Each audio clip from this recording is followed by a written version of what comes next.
नमस्कार विद्यार्थियों, मैं संजय रोयल स्वागत करता हूं स्पेशल ई लर्निंग क्लास में आपका। आज की क्लास कक्षा 12 बायोलॉजी चैप्टर 8। तो 12th क्लास में बायोलॉजी जो है उससे रिलेटेड जो 8th चैप्टर था उसकी स्टडी हम कर रहे थे। इसमें हमें पढ़ते हैं, हमने अभी तक पढ़ा था इसमें ट्रांसपिरेशन के बारे में। अब ट्रांसपिरेशन जो है वो क्या होता है, उसके टाइप जो है वो कैसे होते हैं, वो ट्रांसपिरेशन जो है उसके कहाँ से होता है, उसके बेसिस पर सारी स्टडी जो वो हमने की थी। मेनली यदि देखा जाए तो ट्रांसपिरेशन जो है वो 3 टाइप से होता है। स्टोमेटल ट्रांसपिरेशन है, या फिर क्यूटिकुलर ट्रांसपिरेशन है, या लेंटिसेलर ट्रांसपिरेशन है। लेकिन मेनली हम जो पढ़ेंगे वो क्या है, वो स्टोमेटल ट्रांसपिरेशन जो है उसी के बारे में हम पढ़ेंगे, क्योंकि 90 to 97% ट्रांसपिरेशन जो है वो किसके थ्रू होता है,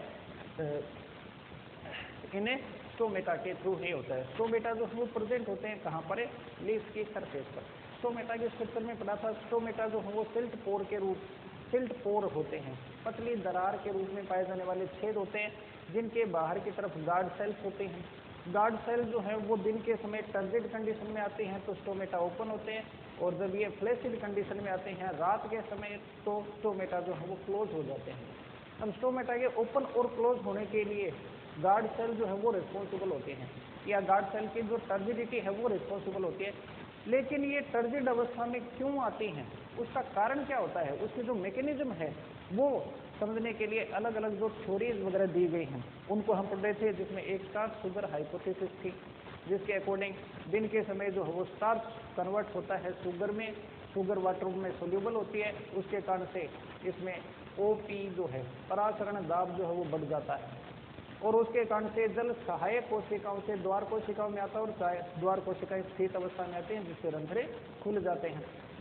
बाद में स्टीवर्ड ने इसमें थोड़ा सा रूपांतरण किया। स्टीवर्ड के अनुसार इसमें ग्लूकोज जो है, ग्लूकोज 6 फॉस्फेट नहीं, ग्लूकोज 1 फॉस्फेट और ग्लूकोज बनता है जो जल में ज़्यादा विलय होता है। बात वही है, ग्लूकोज बनता है जल में विलय है, जो परासरण दाब में कमी लाता है, और परासरण दाब को बढ़ाता है, और उसके कारण से जल का अंदर की ओर प्रवेश हो जाता है। तो ये जो है ये हमने पढ़ा था किसमें, जो थ्योरीज दी गई थी उनके बारे में। अब इसके बाद में तीसरी जो थ्योरी है वो हम पढ़ेंगे यहाँ पर, active potassium ion transport theory या transfer theory.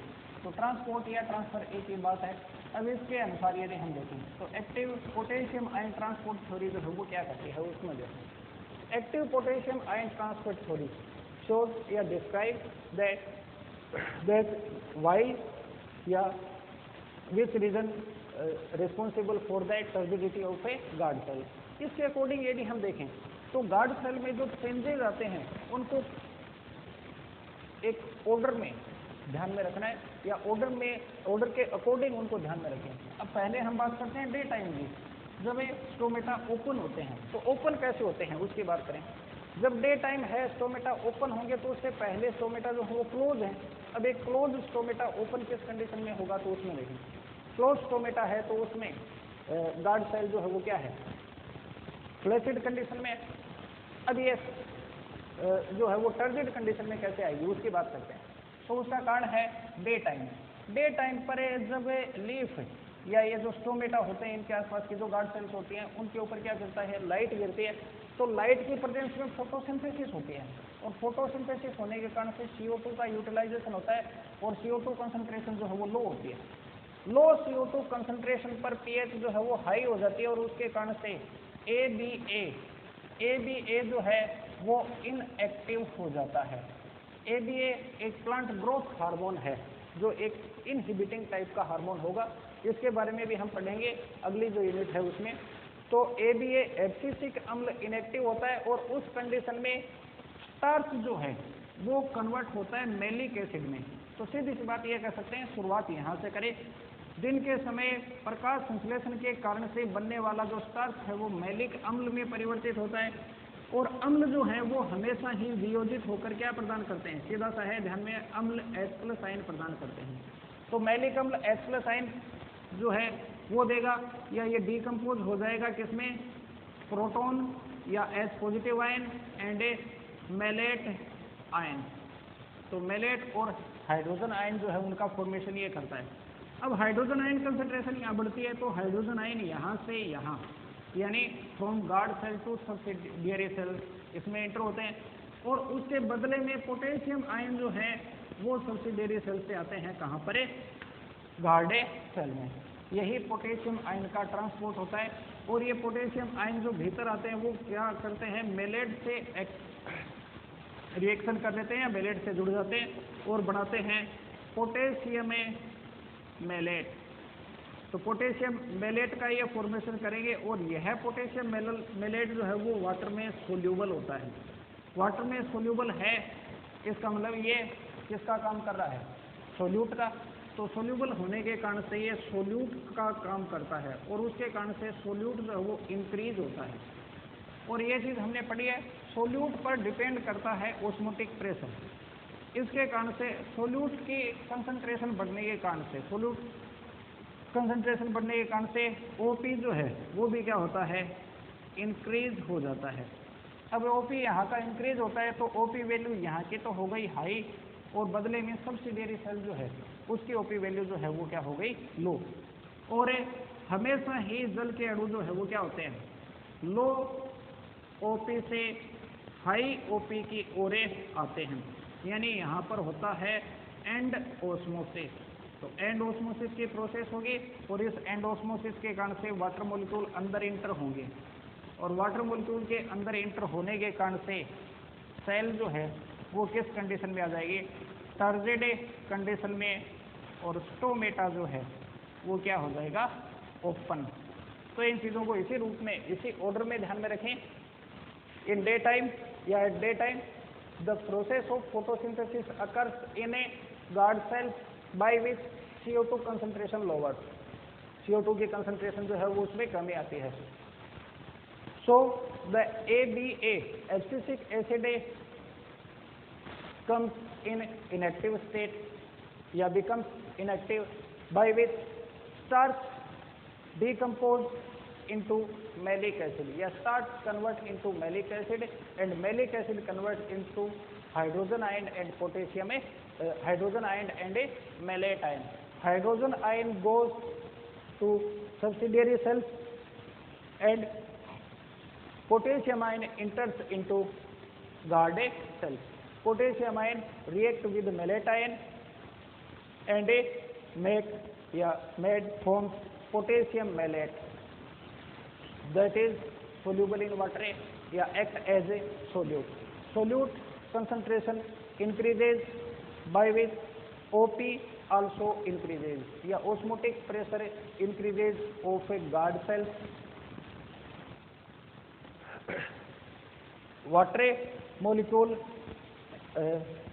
by which endosmosis occurs, जिसके कारण से एंडोस्मोसिस होता है, and water molecules enter from subsidiary cell to guard cells and guard cells becomes turgid या comes into turgid condition and stomata open. अबे night, रात के समय जो है वो क्या होगा, तो उसमें कुछ अलग से याद करने की जरूरत नहीं है, एक जो है उसको ध्यान में रख लिया, उसका उल्टा होगा। फोटोसिंथेसिस प्रोसेस स्टॉप, रुक जाते हैं, by which concentration of CO2 higher, ये हाई कंडीशन में आती है, हाई अब होने लगती है क्योंकि इसका यूटिलाइजेशन रुक जाता है। इसके कारण से CO2 की कंसंट्रेशन जब बढ़ती है या मोर कंसंट्रेशन जब होती है CO2 की या CO2 की प्रेजेंस होती है, तो उसमें ABA जो है वो एक्टिव हो जाता है, और ABA जो वो स्टार्च के फॉर्मेशन को क्या करता है, क्रिएट करता है, और उसके कारण से मैलिक एसिड जो है वो स्टार्च में कन्वर्ट होता है। अब मैलिक एसिड के स्टार्च में कन्वर्ट होने का मतलब क्या हो गया, मेलेट आयनों में कमी, और ये कमी को पूरा करने के लिए मेलेट जो है वो मैलिक एसिड में कन्वर्ट होते हैं, बदले में पोटेशियम निकल कर क्या होता है, बाहर जाता है। तो पोटेशियम आयनों का ट्रांसपोर्ट जो है वो नाइट में होता है guard cell to subsidiary cell. Hydrogen ion बदले में अंदर आते हैं और ये आपस में मिलकर क्या बनाते हैं, वापस मैलिक एसिड। अब पोटेशियम मेलेट जो वाटर में सोल्यूबल था यानी सोल्यूट का काम कर रहा था, वो क्या हो गया, कम, डिक्रीजेज, और सोल्यूट जब डिक्रीज होता है तो उसके कारण से ऑस्मोटिक प्रेशर जो है वो भी उसके प्रोपोर्शनली होता है, तो वो भी क्या होगा, डिक्रीज होगा, और ओपी लो हो जाता है गार्ड सेल का, और एक हाई हो जाता है सब्सिडियरी सेल्स का। इसके कारण से वाटर मॉलिक्यूल बाहर निकलते हैं, और यहाँ पर होता है एक्स ऑस्मोसिस। एक्स ऑस्मोसिस होने के कारण से गार्ड सेल जो है वो कौन सी कंडीशन में आते हैं, फ्लैसिड कंडीशन में, और फ्लैसिड कंडीशन में स्टोमेटा जो है वो क्या हो जाता है, क्लोजे हो जाता है। तो ये जो प्रभाव है वो नाइट के टाइम होगा। इस तरह से दिन के समय कैसे जो स्टोमेटा है वो खुलते हैं, नाइट के समय कैसे बंद होते हैं, ये इसके थ्रू जो है वो दिया है। नोट्स वगैरह से आप इनको नोटबुक जो है उसमें आप कर लेना। इसके बाद में आगे का टॉपिक जो है वो हम पढ़ते हैं। तो एक जो छोटा टॉपिक और हम देखते हैं वो है फैक्टर अफेक्टिंग ट्रांसपिरेशन। ट्रांसपिरेशन की जो प्रोसेस है उसको अफेक्ट करने वाले जो फैक्टर हैं, अब इनको मेनली हम दो कैटेगरी जो है उनमें डिवाइड कर सकते हैं, external factor and internal factor. Internal factor plant के स्ट्रक्चर है या उसमें जो रूट सोर्स ट्यूब वगैरह है, प्लांट पार्ट जो होते हैं उससे रिलेटेड होता है। एक्सटर्नल फैक्टर जो है वो एनवायरमेंटल होते हैं, जो एनवायरमेंट का फॉर्मेशन करते हैं वो। उनमें जैसे आता है टेम्परेचर गर्मी का बढ़ना। टेम्परेचर जब हाई है तो उसके कारण से ट्रांसपिरेशन की जो रेट होती है वो भी क्या होती है, हाई होती है। यानी हाई टेम्परेचर पर ट्रांसपिरेशन जो है वो बढ़ जाता है सीधा सा। लाइट की इंटेंसिटी वगैरह भी यदि इंक्रीज हो तो ट्रांसपिरेशन की रेट जो है वो इंक्रीज होती है। उसका भी एक सीधा सा कारण है, लाइट की प्रेजेंस में स्टोमेटा जो है वो ओपन होते हैं, और ओपन स्टोमेटा होते हैं तो उसके कारण से ट्रांसपिरेशन बढ़ता है। और दूसरा, लाइट की प्रेजेंस में टेम्परेचर भी बढ़ता है। दिन के समय गर्मी ज़्यादा होती है, उसका मतलब इसके कारण से भी क्या होगा, ट्रांसपिरेशन की रेट हाई होगी। सॉइल में वाटर की अवेलेबिलिटी कितनी है, यदि मिट्टी में पानी ज़्यादा है तो उसका मतलब ट्रांसपिरेशन जो है वो भी क्या होगा, ज़्यादा। मिट्टी में पानी की यदि कमी है तो उसके कारण से ट्रांसपिरेशन जो है उसकी रेट लो हो जाती है। विंड और ह्यूमिडिटी यानी मिट्टी में नमी, एनवायरमेंट जो है उसमें नमी कितनी है। ह्यूमिडिटी यदि ज़्यादा है तो लीफ जिससे ट्रांसपिरेशन होता है उसके आसपास ह्यूमिडिटी यदि ज़्यादा होगी तो उसके कारण से ट्रांसपिरेशन जो है या वाटर का जो लॉस है वो कम होगा। और ह्यूमिडिटी यदि कम होती है तो उसके कारण से ट्रांसपिरेशन जो है उसकी रेट भी हाई हो जाती है। एक और जो फैक्टर है वो है विंड। हवा यदि तेज चलती है तो वो आसपास की लीफ के आसपास की जो ह्यूमिडिटी है इसको हटा देती है, और इसके कारण से ट्रांसपिरेशन रेट जो है वो हाई हो जाती है। ज़्यादा तेज हवा चलने पर ट्रांसपिरेशन रेट बढ़ जाती है। फिर इंटरनल फैक्टर जैसे लीफ की स्ट्रक्चर, जीरोफिटिक प्लांट अपने यहाँ पर उगने वाले जो पौधे होते हैं, आख है, खेत है, इस तरह के पौधे, उनमें यदि हम देखें तो ज़्यादातर कंडीशन इस तरह की मिलती है कि वो ट्रांसपिरेशन को क्या करते हैं, लो करते हैं। कारण जैसे लीफ जो है वो नॉर्मली होती नहीं है, झड़ जाती है, या फिर लीफ जो है उनके ऊपर क्यूटिकल की मोटी स्ट्रक्चर होती है, तो क्यूटिकल की लेयर का प्रेजेंस होना, स्टोमेटा का अंदर गर्त में गड्ढों में होना, सनकन स्टोमेटा की प्रेजेंस का पाया जाना, या स्टोमेटा या लीफ की जो सरफेस है वो हेयर वैक्स इनसे ढकी हुई होती है, कवर होती है, जिसके कारण से ट्रांसपिरेशन जो है वो लो होता है। तो लीफ की स्ट्रक्चर जो है वो इसे अफेक्ट करती है। ओरिएंटेशन, पत्तियां लगी हुई किस रूप में हैं, पौधे पर पत्तियां यदि यूं लगी हैं, इसे तरह से लगी हैं यदि ये ट्रांसवर्स कंडीशन में, तो इनके ऊपर लाइट ज़्यादा से ज़्यादा गिरेगी और इसके कारण से ट्रांसपिरेशन ज़्यादा होगा। और यदि ये पैरेलल है, जो सनलाइट इनके ऊपर गिरती है, रेडिएशन उनके पैरेलल है, तो उसके कारण से ट्रांसपिरेशन जो है वो कम होगा। इसी तरह से रूट शूट रेशियो, रूट यदि ज़्यादा हो यानी जड़ें ज़्यादा गहरी हों या रूट सिस्टम ज़्यादा डेवलप हो, शूट सिस्टम कम डेवलप हो, तो भी ट्रांसपिरेशन जो है वो क्या होता है, हाई होता है। तो ये कुछ फैक्टर है, इनको केवल एक बार स्टडी करनी है, कोई ज़्यादा विशेष चीज़ें इसमें नहीं। इसके बाद में एक और चीज़ जो है वो हम पढ़ते हैं, इम्पोर्टेंस ऑफ ट्रांसपिरेशन। ये एक इम्पोर्टेंट क्वेश्चन जो है वो इसके ऊपर बढ़ता है, इम्पोर्टेंस या फिर कह सकते हैं सिग्निफिकेंस ऑफ ए ट्रांसपिरेशन। तो सिग्निफिकेंस ऑफ ए ट्रांसपिरेशन जो है उसकी हम बात करें तो सिग्निफिकेंस ऑफ ट्रांसपिरेशन, इसके बेसिस पर यदि देखा जाए तो साइंटिस्ट जो है वो ट्रांसपिरेशन की जो प्रोसेस होती है उसके लिए एक विशेष वर्ड जो है वो काम में लेते हैं। ट्रांसपिरेशन की जो प्रोसेस होती है इसे प्लांट के लिए एक विशेष नाम जो है वो दिया जाता है, इसे कहा जाता है नेसेसरी एविल। अब ये नेसेसरी एविल जो है वो कहलाती है, उसका कारण क्या होगा, एविल का मतलब होता है एक बुराई। अब ये एविल की तरह से कंसिडर की जाती है, उसका कारण क्या है, क्योंकि इसके कारण से वाटर का लॉस होता है। अब वाटर का लॉस होना यानी ये एविल हो गया, लेकिन नेसेसरी है क्योंकि इसका कोई ना कोई सिग्निफिकेंस भी है। नेसेसरी क्यों है उसके बारे में बताएं तो उसमें सीधा सा जो है वो बता दें, वाटर का absorption, water absorption and ascent of sap, तो एसेंट ऑफ सेप ये दोनों ही जो हैं इनके लिए ट्रांसपिरेशन जो है उसका इंपॉर्टेंस होता है। वाटर एब्जॉर्प्शन जो है वो इसी पर बेस्ड है, कारण वाटर एब्जॉर्प्शन में हमने पढ़ा था दो टाइप से होता है, एक्टिव और पैसिव। मेनली देखा जाए तो पैसिव मैकेनिज्म के थ्रू होता है, और पैसिव मैकेनिज्म में जो फैक्टर वाटर के एब्जॉर्प्शन के लिए प्रेशर क्रिएट करते हैं वो ट्रांसपिरेशन के कारण से ही होता है। तो पैसिव एब्जॉर्प्शन पूरी तरह से ट्रांसपिरेशन पर बेस्ड होता है। और एसेंट ऑफ सेप में भी थ्योरी जो है वो हमने पढ़ी थी, ट्रांसपिरेशन पुल थ्योरी। ट्रांसपिरेशन के कारण से ही एक पुलिंग फोर्स जो है वो क्रिएट होता है, जिससे सेप यानी वाटर और सॉल्यूशन, उसमें जो घुले हुए सॉल्यूट होते हैं, मिनरल्स होते हैं, वो ऊपर की ओर चढ़ते हैं।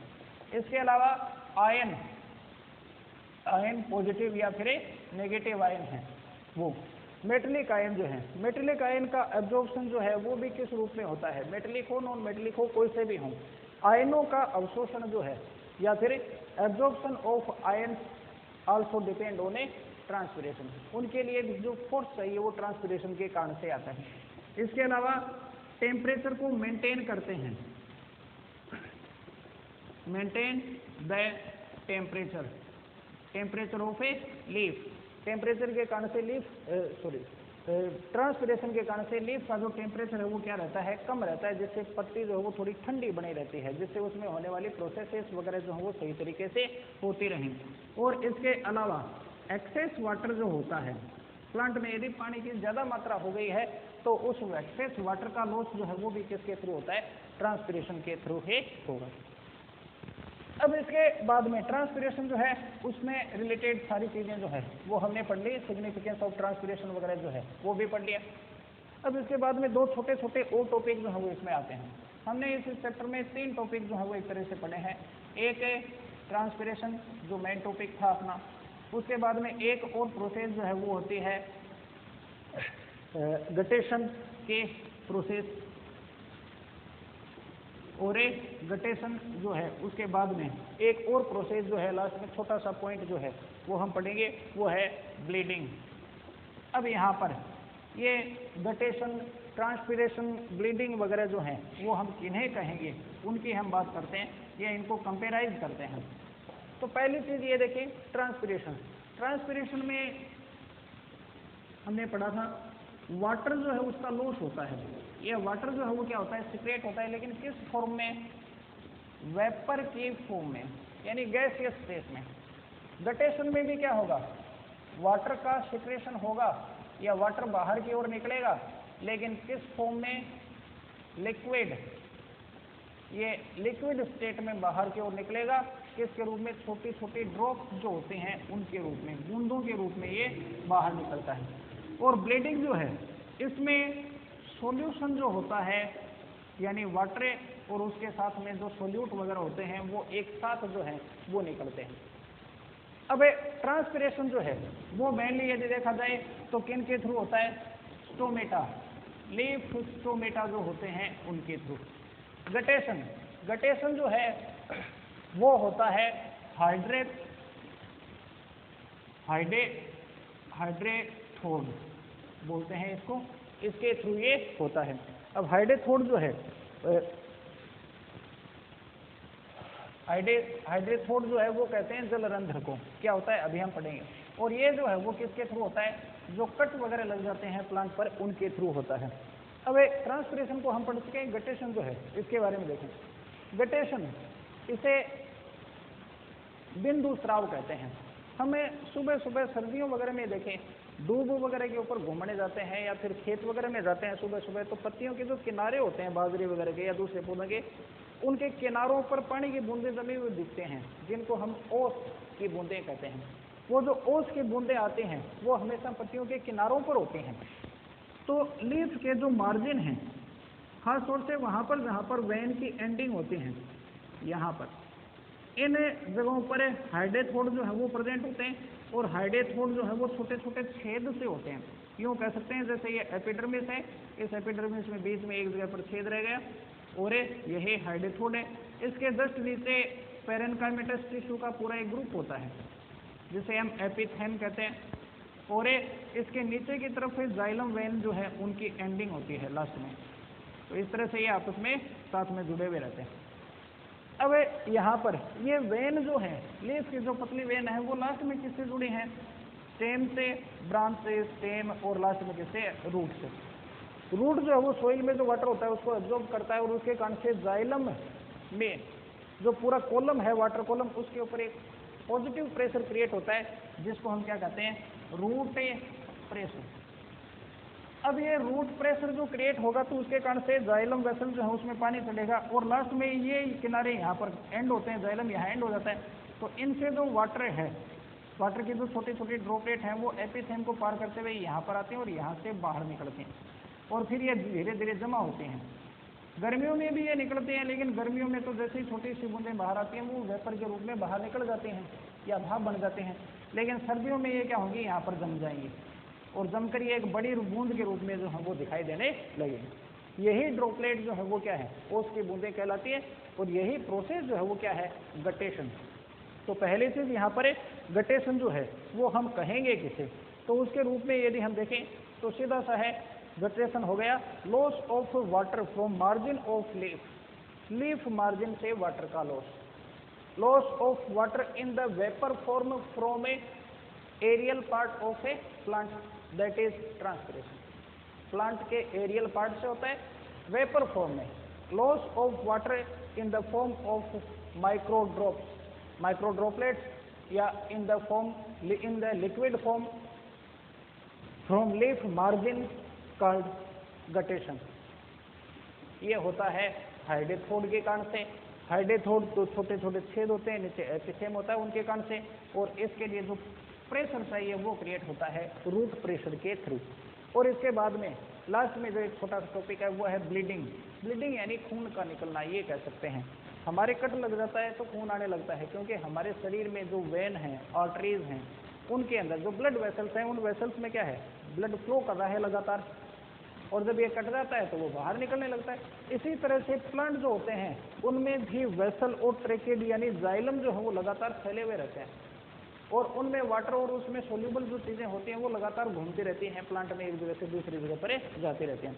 जब वहाँ कट लग जाए तो उनमें जो ट्रांसपोर्टेशन हो रहा है उस टाइप का वो क्या होगा? बाहर निकलने लगेगा, उसका सिक्रेशन होने लगेगा। तो जो कटिंग पार्ट होते हैं, कट या वुंड होते हैं, घाव होते हैं प्लांट पर, उनसे यदि कोई सॉल्यूशन जो है उसका सिक्रेशन होता है तो उसको हम क्या कहते हैं? उस प्रोसेस को कहा जाता है ब्लीडिंग। जैसे आँख अपने यहाँ पर नॉर्मल सा पौधा है, खेप है, वो कहीं से कट जाए तो कटने पर उसमें से क्या होता है? रस निकलने लगता है। आँख है, उससे दूध निकलने लगता है। वो दूध का निकलना, बड़ पीपल से दूध का निकलना, वो क्या है? ब्लीडिंग की प्रोसेस ही है। तो ये प्रोसेस जो है वो ब्लीडिंग प्रोसेस का नहीं। तो इस तरह से इसमें हमने मेनली ट्रांसपिरेशन, और उसमें भी खास तौर से यदि देखा जाए तो ट्रांसपिरेशन या स्टोमेटा के ओपन और क्लोज होने से रिलेटेड जो थ्योरीज हैं वो इम्पोर्टेंट थी ये, और ट्रांसपिरेशन का सिग्निफिकेंस जो है वो क्या है वो भी इंपॉर्टेंट क्वेश्चन है। इसके अलावा गटेशन और ब्लीडिंग जो है इनकी डेफिनेशन वगैरह और हाइडेथोड वगैरह जो हैं इनके बारे में थोड़ा बहुत पढ़ा। इसके साथ ही आज का जो चैप्टर है वो पूरा होता है। 8 चैप्टर नोट से आज ही आपको उपलब्ध है करवा दिए जाएंगे, आप उनको कॉपी में नोट कर लें, अपनी नोटबुक जो है उनमें नोट कर लें। आगे कल की क्लास में हम नया चैप्टर जो है वो शुरू करेंगे। तो आज के लिए इतना ही, धन्यवाद।